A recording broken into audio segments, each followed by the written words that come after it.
सत्संगत जी प्यार से कहना धन निरंकार जी। सत्संगत जी आप जी के चरणों में बहुत ही सुंदर कहानी विचार जिसका विषय है हर हाल में शुक्रिया करो इस निरंकार परमपिता परमात्मा का। तो आइए सत्संगत जी जानते हैं इन विचार के माध्यम से। सत्संगत जी कभी कभी आपने सोचा है कि अगर एक दिन में सब कुछ बदल जाए, घर की रोटी छिन जाए, बच्चे की हंसी चुप हो जाए और वो इंसान जिसे देखकर जीना सीखा था अचानक चला जाए, क्या आप फिर भी कह पाएंगे यह धन निरंकार जी यह विचार है? सत्संगत जी एक ऐसे आदमी के जो महान नहीं था लेकिन उसके भीतर महानता का बीज था। ना वो किसी मंच पर बोला, ना किसी किताब में उसका नाम है, लेकिन उसका जीवन खुद एक जीती जागती किताब था। सत्संगत जी इसका हर पन्ना कहता था कि हर हाल में शुक्रिया यह निरंकार विचार हमें सिखाएगी सत्संगत जी कैसे एक साधारण परिवार असाधारण श्रद्धा से जुड़ा रहता है, कैसे सतगुरु का नाम से पूजा नहीं जीवन की ढाल बन जाता है, और कैसे एक हादसा जिसे हम अंत मानते हैं दरअसल आत्मिक जागृति की शुरुआत हो जाता है। एक ऐसे भक्त की सत्संगत जी सच्ची कथा जिसने सबसे कठिन वक्त में भी मालिक को धन्यवाद कहा। राजपुर की एक गली थी, ना चौड़ी ना चमकदार। वहाँ एक पुराना सा घर था सत्संगत जी। दीवारें उधड़ी हुई, छत पर टपकती सीलन और बरामदे में एक पुरानी साइकिल टिकी हुई। लेकिन जो उस घर में रहता था जिसका नाम नरेश भाटिया था वो असाधारण था। ना ही किसी किताब में उसका मन और ना ही किसी अखबार में उसकी तस्वीर, ना ही पर जो उसे जानता था वह कहता था ये इंसान कुछ और ही मिट्टी का बना है। सत्संगत नरेश डाक विभाग में नौकरी करता था। सुबह 8 बजे थैला कंधे पर डालकर निकल जाता था। शाम को साइकिल से लौटता अपनी पत्नी सरिता, बेटे योगेश और बेटी नेहा से बस यही उसका संसार था। पर इस घर में एक अजीब सी शांति थी। कभी आवाज़ ऊंची नहीं होती थी, कभी शिकायत नहीं होती थी, और हर बात की शुरुआत होती थी सिर्फ मालिक के सिमरन से, धन निरंकार जी। सत्संगत जी एक दिन योगेश खेलते खेलते गिर गया, घुटना छिल गया, आंखों में आंसू थे। नरेश ने घाव धोआ और दवाई लगाई, फिर धीरे से पूछा अब बता इस पर शुक्रिया कहेंगे कैसे?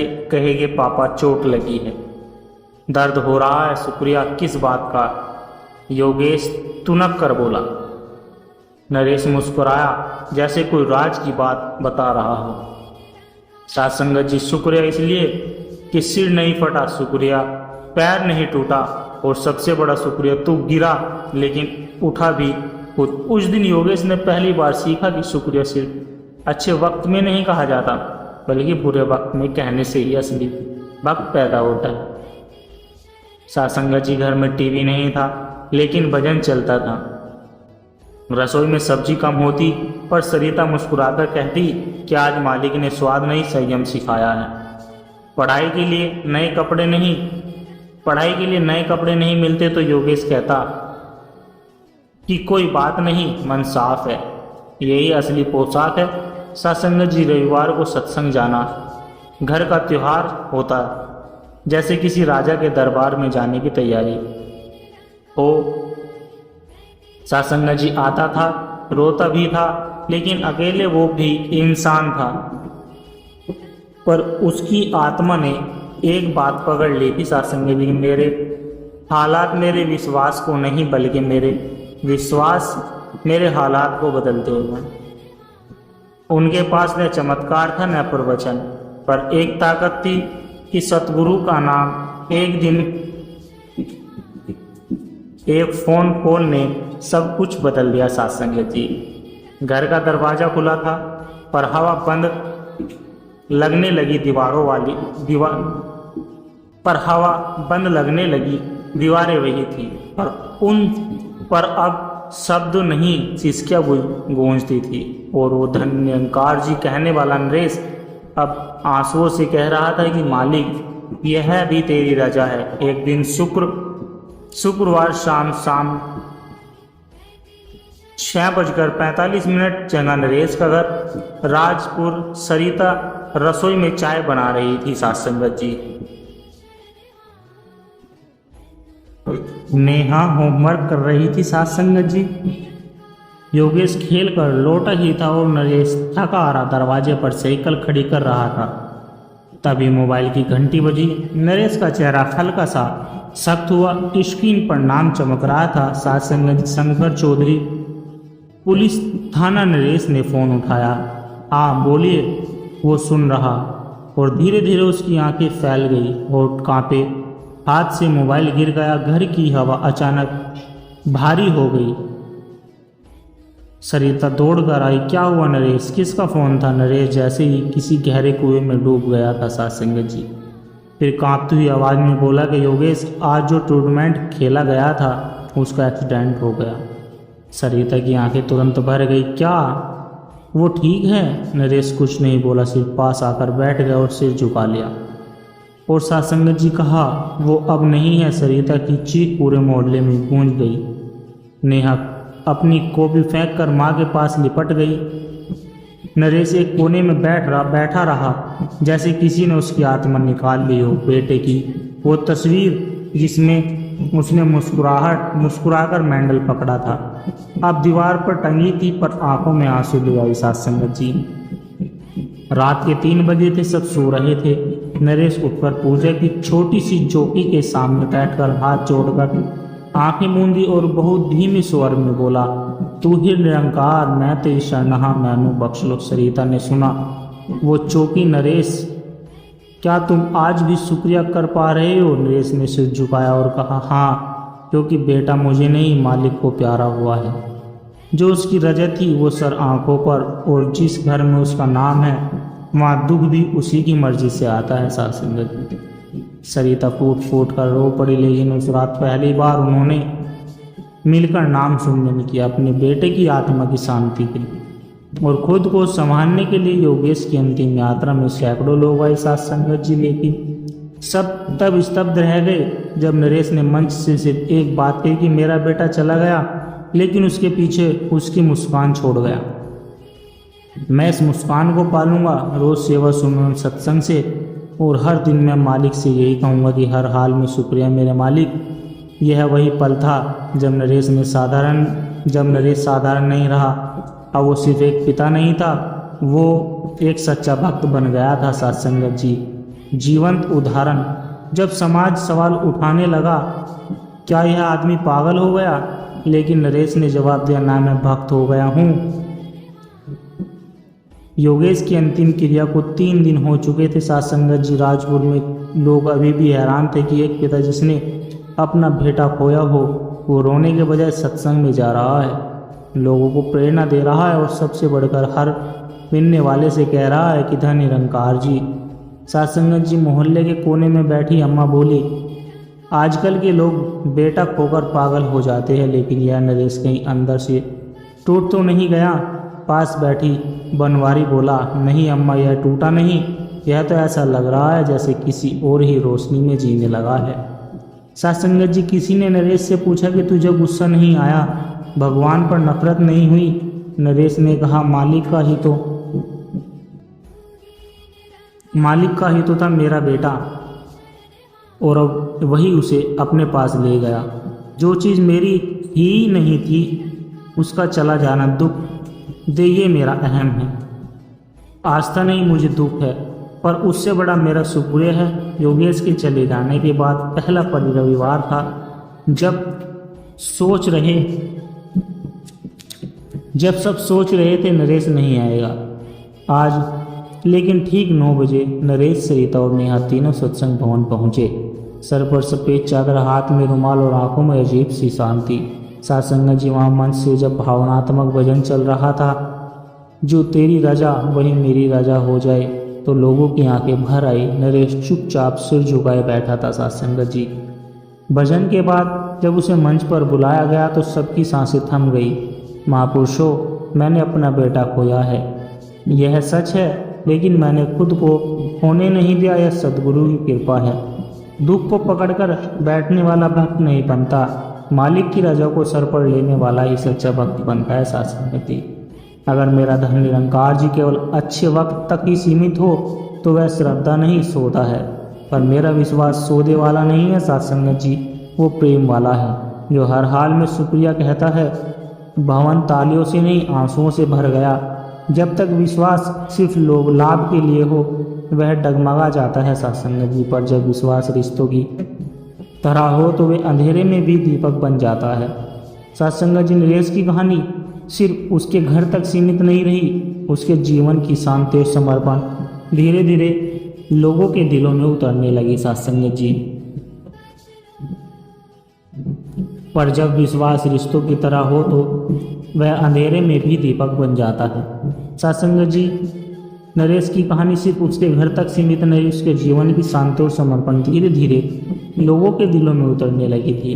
पर सबसे अनोखा बदलाव वहाँ आया जब कोई उम्मीद नहीं करता था। नाम था जिसका नाम था विक्रम, उम्र 22 साल, कभी स्कूल का होशियार लड़का, पर अब मोबाइल चोरी, बाइक लूट और शराब पीकर मोहल्ले में गाली गलौज। उसके माता पिता थक चुके थे।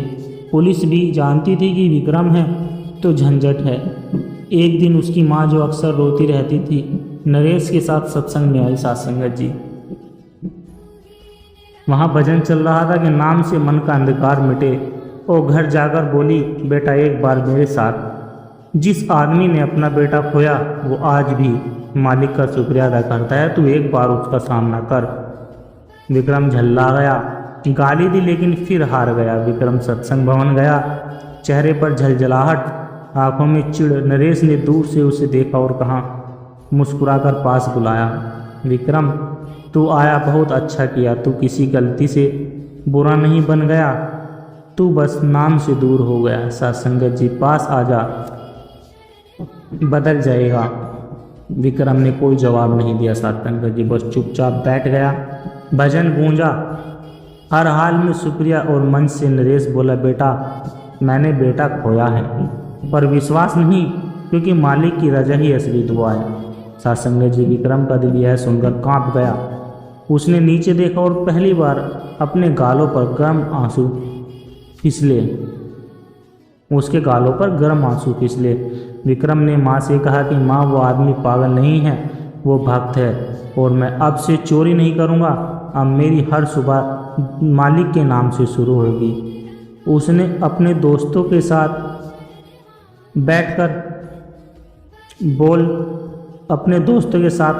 बोतलें फोड़ी, लेकिन शराब की नहीं आदत होगी। जब नरेश को यह सब पता चला, उसने कहा, मेरा बेटा चला गया, लेकिन अगर मेरी अवस्था किसी और के बेटे को लौटा सके तो यह मेरी सबसे बड़ा शुक्रिया है। सासंगत जी, सच्ची श्रद्धा सिर्फ खुद को नहीं दूसरों को भी बदलती है। अगर कोई मन से गिरा हुआ भी हो, सतगुरु की कृपा से उठ सकता है। सासंगत जी, नरेश जी डाकघर में काम करता था, वहाँ का पोस्ट मास्टर भी था। पोस्ट मास्टर था श्री आनंद मेहरा पद में ऊंचा, वेतन में मोटा और व्यवहार में अक्सर कठोर। सासंगत जी, वह नरेश की श्रद्धा और सरलता का मजाक उड़ाता था। बोलता था कि अरे भाटिया जी, जरा धरती पर भी उतरा करो, हर वक्त धन निरंकार जी, धन निरंकार जी। आप जैसे लोग ही तो कर्म से भागते हैं। नरेश बस मुस्कुराया और कहा कि सर, मैं कर्म से नहीं भागता, मैं हर कर्म को मालिक की सेवा समझता हूँ। सासंगत जी, एक दिन ऑफिस में खबर आई कि सर को ब्रेन ट्यूमर हो गया है। हर कोई चुप। अचानक तेज अफसर अब एक मरीज बन गया था। इलाज शुरू हुआ, बड़े अस्पताल, बड़े डॉक्टर, लेकिन बीमारी बढ़ती गई।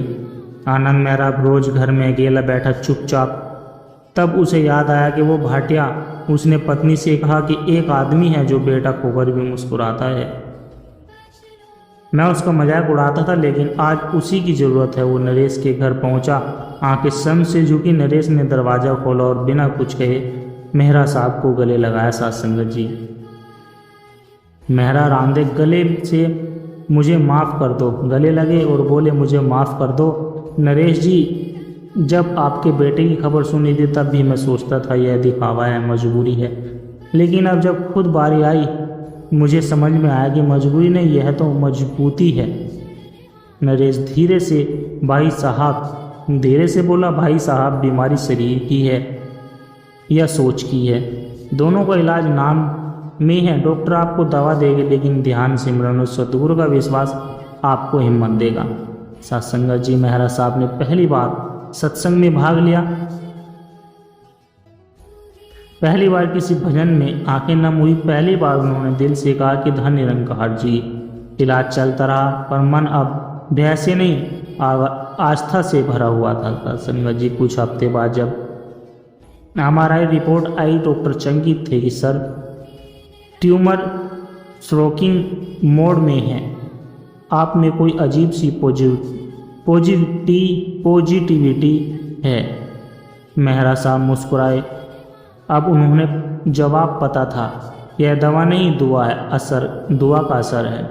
श्रद्धा का मजाक उड़ाना आसान नहीं, लेकिन जिंदगी हिलती है, आस्था ही थमती है। बीमारी चाहे कितनी भी गहरी हो, अगर मन ठीक हो गया तो शरीर भी साथ देने लगता है। सत्संगत जी, राजपुर शहर में वार्षिक निरंकारी संत समागम हो रहा था। सत्संगत जी,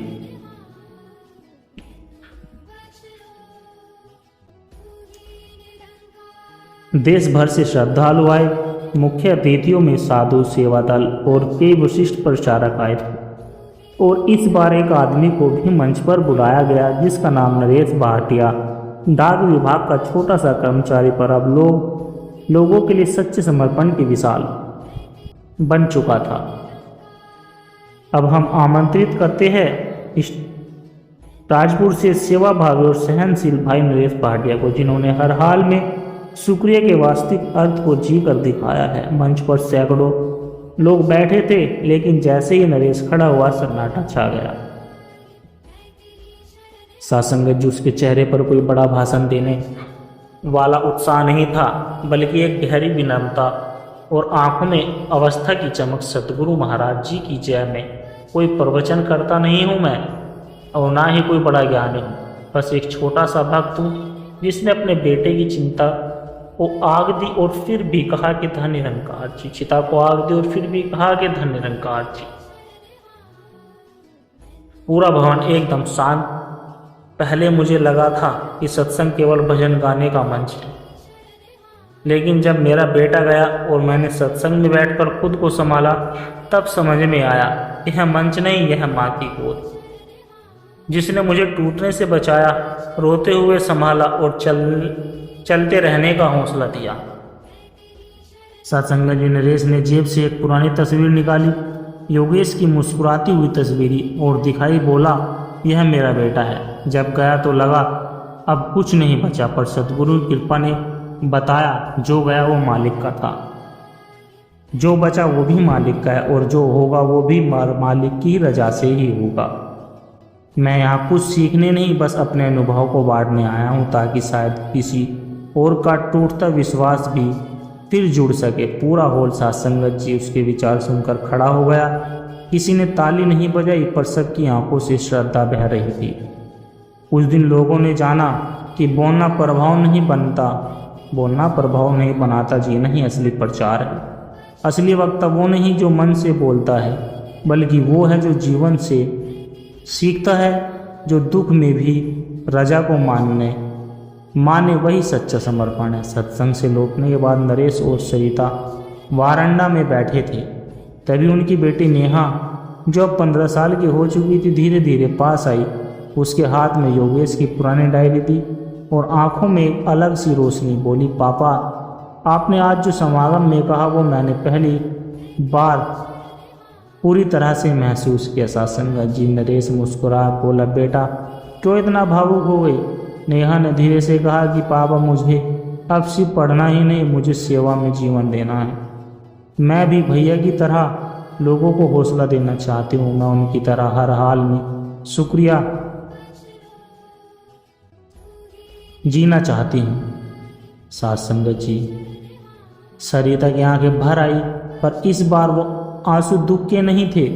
नरेश ने बेटी को गले लगाया और कहा, नेहा बेटा चल, नेहा बेटा चला गया, पर देखो उसकी सोच हमारे साथ है और बस तू उस सोच को आगे बढ़ा रही है। सत्संग में बैठना, भजन गाना, सेवा करना, यह तेरा कोई कर्तव्य नहीं है, तेरा उपहार है।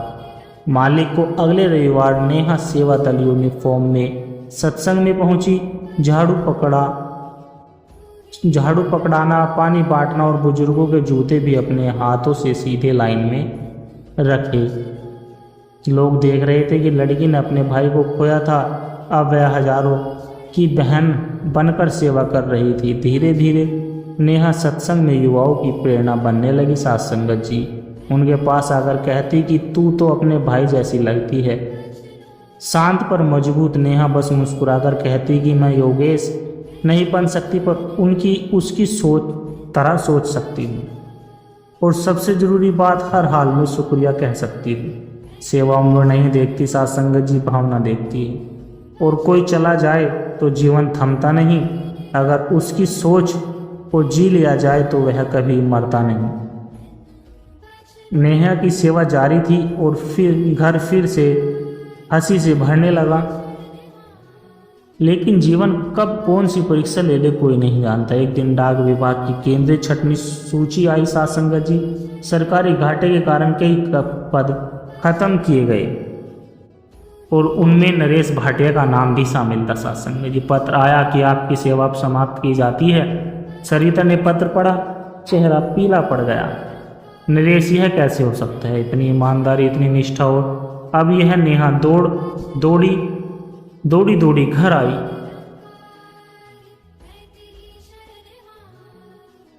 घर में एक बार फिर खामोशी की आहट थी, लेकिन नेहा ने चुपचाप कमरे में गई, वर्दी उतारी, उसे ठीक से मोड़ा, फिर नाम की माला उठाई और कहा कि आज भी मालिक की रजा है सर, अब मेरी सेवा इस मेज से नहीं कहीं और से होनी। उसे रीता ने पूछा, क्या होगा अब?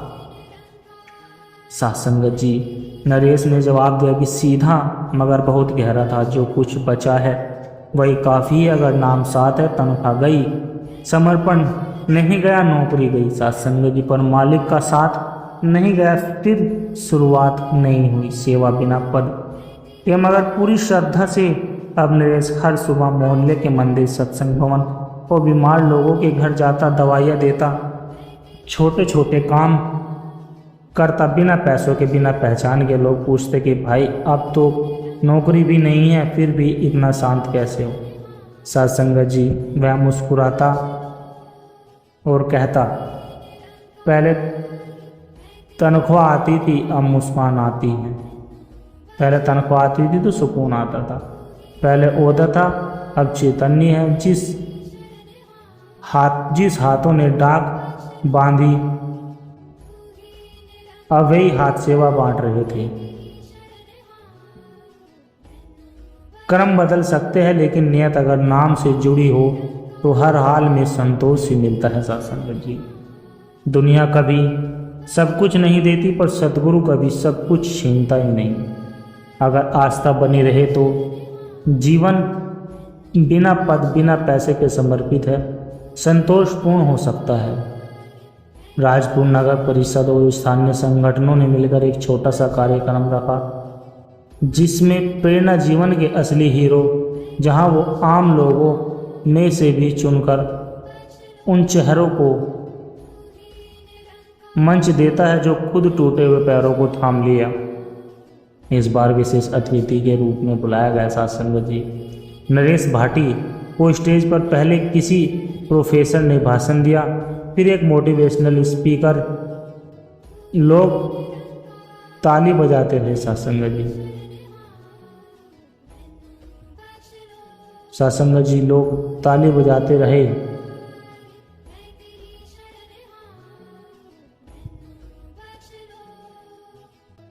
वो इंसान जो शब्दों में नहीं, अपने जीवन से लोगों को प्रेरणा देता है, वो जिसने अपना बेटा खोया, नौकरी छोड़ी, पर विश्वास नहीं खोया। तो आइए सत्संगत जी स्वागत करें श्री नरेश भाटिया जी को। पूरा हॉल शांत। नरेश मंच पर। सत्संगत जी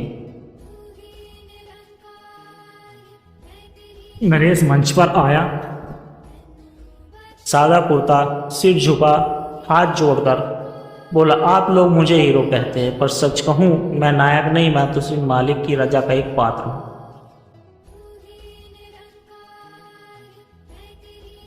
मेरे साथ जो हुआ वो किसी फिल्म जैसी कहानी नहीं थी, यह तो मेरे सतगुरु की सिखाई हुई श्रद्धा का परिणाम है। साथ संगत जी, अगर मेरे बेटे की मौत पर मैंने शुक्रिया नहीं कहा होता तो मैं अंदर से मर चुका होता। अगर नौकरी जाने पर मैंने रोना चुना होता तो मैं समाज को फिरा देता। साथ संगत जी, लेकिन मैंने चुना कि हर हाल में तू ही निरंकार कहना। भीड़ में बैठे हुए युवक चुपचाप सुन रहे थे। कुछ ने अपनी नोटबुक बंद कर दी, क्योंकि अब उन्हें शब्दों की नहीं जीवन की प्रेरणा मिल रही थी। साथ संगत जी, एक छात्र ने खड़े होकर पूछा कि सर, क्या आपको कभी लगा कि यह विश्वास आपको धोखा दे रहा है? नरेश ने मुस्कुराकर कहा, बिल्कुल नहीं, क्योंकि विश्वास रास्ता दिखाता है, मंजिल नहीं बदलता, और मेरा रास्ता मालिक की रजा से जुड़ा है। वहाँ कोई धोखा नहीं, बस देर से मिलने वाला समझता है। मुझे दुख मिला साथ संगत जी, मुझे दुख मिला, पर बदले में सच्चा समर्पण मिला। और आज जो कुछ भी हूँ वो मेरी हिम्मत की वजह से नहीं, मेरे मालिक की रजा को सिर झुकाकर अपनाने की वजह से हूँ। साथ संगत जी, प्रेरणा भाषणों से नहीं प्रभावित जीवन से आती है। जब हम दुख को नकारे नहीं स्वीकार कर ले, तब मालिक हमारे भीतर शक्ति भर देते हैं। घर सजा था लेकिन शोर नहीं था, फूलों की सजावट थी लेकिन सजावट से ज़्यादा संस्कारों की महक थी। साथ संगत जी, आज नेहा की शादी थी। जिस बेटी ने अपने भाई की विरासत को सेवा में बदल दिया, जो हर सत्संग में भाई के लिए सेवा, पापा के लिए श्रद्धा का जीता जागता रूप बन चुकी थी, वो आज अपने एक नए जीवन की ओर बढ़ रही थी। साथ संगत जी, फेरे पूरे हुए, मंगलसूत्र बांधा और अब विदाई की घड़ी थी। नेहा की आंखें नम थी, पर चेहरे पर वही शांति थी जो उसने नरेश से सीखी थी। सरिता उसे गले से लगाए रो रही थी और नरेश बस एकटक अपनी बेटी को देख रहा था। साथ संगत जी, नेहा ने पापा का हाथ पकड़कर कहा, पापा आप भी रो लीजिए, आज आपकी लाडली जा रही है। नरेश ने उसका सिर सहलाया और कहा, बेटी मैं आज रो नहीं रहा, मैं शुक्रिया कर रहा हूँ। बेटी तू एक घर से जा रही है, लेकिन जहाँ जा रही है वहाँ भी रिश्ते, परिस्थितियाँ, लोग सब नहीं होंगे। खुशियाँ होगी पर कभी मुश्किलें भी आएगी। तब एक चीज को साथ रखना, हर हाल में शुक्रिया कहना। हर हाल में शुक्रिया कहने की आदत तू अपनी ममता से और श्रद्धा से जिस घर में जाएगी वहाँ भी तू एक प्रेरणा बन जा। और याद रखना, भाई की सोच और सतगुरु का नाम यही तेरे सबसे बड़ी विदाई की भेंट है। साथ संगत जी, नेहा ने रोते हुए सिर हिलाया, कहा, पापा मैं वही करूँगी जो आपने मुझे सिखाया। हर हाल में मालिक का धन्यवाद। नेहा की कार चली और पीछे रह गया एक परिवार, जिसने खोया बहुत कुछ पर पाया उससे भी ज़्यादा विश्वास, समर्पण और रजा को स्वीकार करने की शक्ति। साथ संगत जी, यह कहानी नहीं, एक ऐसे जीवन का उदाहरण है जिसने सिखाया कि सच्चा समर्पण वो नहीं जो मंच पर दिखे, बल्कि वो है जो अंदर से टूट कर भी रजा को गले लगाए। जिसने हमें सिखाया कि दुख रुक नहीं सकता पर विश्वास डगमगाना नहीं चाहिए। और जिसने हर हाल में धन निरंकार जी कहा।